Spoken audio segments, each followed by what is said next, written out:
E aí, pessoal, vamos mergulhar fundo em um dos conceitos mais importantes do direito civil, o negócio jurídico. A gente vai desvendar como a nossa vontade, a vontade humana, tem o poder incrível de criar, de modificar e até de extinguir direitos, moldando o nosso dia a dia jurídico. Olha só o nosso mapa para hoje. A gente começa pela essência de tudo, o poder da vontade. Depois, vamos navegar pelas principais classificações, que são como as gavetinhas onde a gente organiza esses conceitos. E no final, vamos entender por que saber tudo isso é simplesmente fundamental para quem vive o direito. Ok, para começar a gente precisa afirmar uma base, uma distinção, que é a verdadeira chave para entender todo o resto que vem pela frente. Pois é, no mundo jurídico, não dá para dizer que todo ato humano vai para o mesmo saco. A grande virada de chave, o que realmente importa, é a intenção por trás da ação. E é essa intenção que vai separar os atos em duas grandes categorias, com resultados totalmente diferentes. E aqui está o pulo do gato. De um lado, a gente tem o ato jurídico em sentido estrito. Pensa no reconhecimento de um filho. A pessoa tem a vontade de reconhecer, certo? Mas todas as consequências, pensão, herança, direitos e deveres, quem dita é a lei. Os efeitos são ex lege. Agora, do outro lado, no negócio jurídico, a história é diferente. Num contrato de compra e venda, são as partes que escolhem o preço, o prazo, as condições. A vontade delas é que cria a lei particular daquele acordo. Os efeitos são ex voluntate. Então, o que a gente tira disso? Que o negócio jurídico é, na essência, a grande ferramenta da autonomia privada. É um mecanismo que a lei nos dá para que a gente possa criar as nossas próprias regras com força de lei entre nós. Claro, sempre dentro dos limites que o próprio sistema jurídico impõe. Vamos para a nossa primeira classificação, que é talvez a mais intuitiva, a mais fácil de pegar de primeira. Quantas vontades são necessárias para que um negócio jurídico nasça? Basicamente, a gente divide em três grandes grupos. Tem o negócio unilateral, onde uma única vontade já basta para criar efeitos, pensa num testamento. Depois, o bilateral, que é o mais comum, onde duas vontades se encontram e fecham um acordo como num contrato qualquer. E por fim, o plurilateral, onde várias vontades se juntam para um mesmo objetivo, como na hora de criar uma sociedade. E olha, mesmo dentro dos negócios bilaterais, tem um detalhe que faz toda a diferença. Alguns criam obrigações só para um lado. Mas a maioria, os chamados sinalagmáticos, criam deveres que são recíprocos e interdependentes. A obrigação de uma parte é a razão de existir da obrigação da outra. Ninguém paga o preço de um carro se a outra parte não for entregar o carro, percebe? Uma coisa está amarrada na outra. Beleza, agora vamos mudar a lente. Vamos olhar para esses negócios pensando em duas coisas. Qual é o impacto no bolso e a partir de quando eles começam a valer de verdade? A pergunta aqui é simples. Esse negócio é uma rua de mão única ou de mão dupla em termos de vantagem? Se for uma doação pura, por exemplo, só um lado ganha. É um negócio gratuito. Mas se for uma compra e venda, os dois lados têm sacrifícios e benefícios. É oneroso. E saber isso é muito importante, porque a lei, por exemplo, manda interpretar os negócios gratuitos de forma mais restrita, para proteger quem está abrindo mão do seu patrimônio sem nada em troca. E quando o negócio é oneroso, a gente pode ir ainda mais fundo. No comutativo, que é a maioria dos casos, as obrigações já são conhecidas e certas desde o começo. Já no aleatório, uma das partes, ou as duas, topam correr um risco, a famosa alha.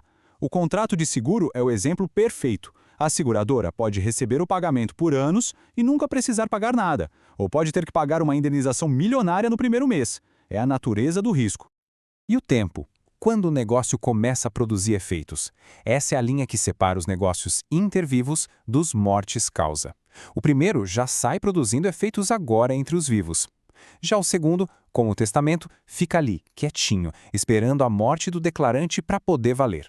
E isso muda tudo, como a regra de que um testamento pode ser revogado a qualquer momento antes da morte. Ok, vamos falar agora do esqueleto do negócio jurídico.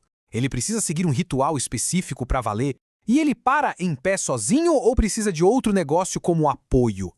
Pensa na seguinte disputa. De um lado, a liberdade, do outro, a segurança. Para alguns negócios muito importantes, como a compra de um imóvel de valor alto, a lei exige um ritual, uma solenidade, para garantir que tudo seja feito com segurança. Mas para a grande maioria das coisas do dia a dia, vale o princípio da liberdade das formas. Um aperto de mão, um acordo verbal, já pode ser o suficiente. E isso não é só uma ideia solta, não. O próprio Código Civil, lá no artigo 107, bate o martelo nisso. Ele diz que a regra é a forma a ser livre. A solenidade, a exigência de uma forma específica é a exceção. A vontade das partes é o que manda, a menos que a lei, para proteger um interesse maior, diga, opa, aqui precisa ser desse jeito.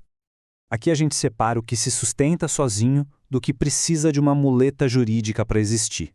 O negócio principal, como um contrato de empréstimo, existe por si só. Já o acessório, como a fiança num contrato de aluguel, só existe porque tem um aluguel para garantir. E a regra é clara, o acessório segue o principal.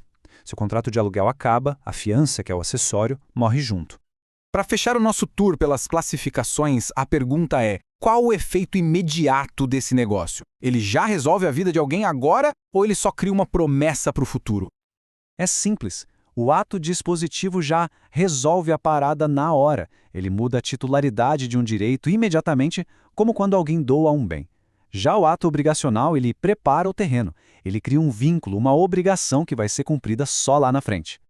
Bom, a gente passou por todo esse mapa, por essa anatomia do negócio jurídico, mas a pergunta que não quer calar é: para que serve tudo isso na prática? Por que esse esforço todo de classificar? E a resposta é direta. Isso aqui não é só teoria para prova, não. Dominar essas classificações é como ter um raio-x jurídico. É a ferramenta que permite a um profissional olhar para um acordo e entender exatamente o que ele é, como ele funciona e se ele é saudável. Com esse raio-x, o que um jurista consegue fazer? Primeiro, checar se os requisitos de validade foram cumpridos. Segundo, interpretar a real intenção das partes, o que elas queriam de verdade. Terceiro, aplicar o conjunto de regras correto para aquele tipo de negócio. E, por fim, muitas vezes até salvar um contrato que tem algum defeito, mas cuja essência é válida. Saber se um negócio é oneroso ou gratuito, por exemplo, muda completamente a forma como ele deve ser interpretado. Então, para a gente fechar, a reflexão é esta. As classificações são a estrutura, o esqueleto que dá sentido e força à vontade das partes. Elas são o que transforma o simples acordo, às vezes até falado, em uma realidade jurídica cheia de regras e consequências. No fundo, elas são a gramática que permite que a nossa vontade se transforme em lei entre nós.